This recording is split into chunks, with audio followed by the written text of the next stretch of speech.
in our graves.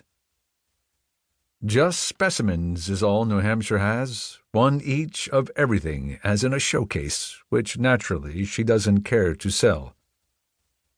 She had one president, pronounce him Purse, and make the most of it for better or worse. He's your one chance to score against the state. She had one Daniel Webster. He was all the Daniel Webster ever was or shall be. She had the Dartmouth needed to produce him. I call her old. She has one family whose claim is good to being settled here before the era of colonization, and before that of exploration even. John Smith remarked them as he coasted by, dangling their legs and fishing off a wharf at the Isles of Shoals, and satisfied himself they weren't red Indians, but veritable pre-primitives of the white race, dawn people, like those who furnished Adam's sons with wives, however uninnocent they may have been in being there so early in our history. They'd been there then 100 years or more. Pity he didn't ask what they were up to at that date with a wharf already built and take their name. They've since told me their name, today an honored one in Nottingham. As for what they were up to more than fishing, suppose they weren't behaving puritanly. The hour had not yet struck for being good.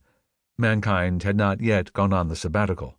It became an explorer of the deep not to explore too deep in others' business. Did you but know of him, New Hampshire has one real reformer who would change the world.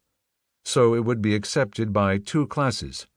Artists, the minute they set up as artists, before, that is, they are themselves accepted, and boys the minute they get out of college. I can't help thinking those are tests to go by. And she has one, I don't know what to call him, who comes from Philadelphia every year with a great flock of chickens of rare breeds he wants to give the educational advantages of growing almost wild, under the watchful eye of hawk and eagle. Dorkings because they're spoken of by Chaucer, Sussex because they're spoken of by Herrick. She has a touch of gold, New Hampshire gold. You may have heard of it. I had a farm offered me not long since up Berlin way, with a mine on it that was worked for gold, but not gold in commercial quantities, just enough gold to make the engagement rings and marriage rings of those who owned the farm.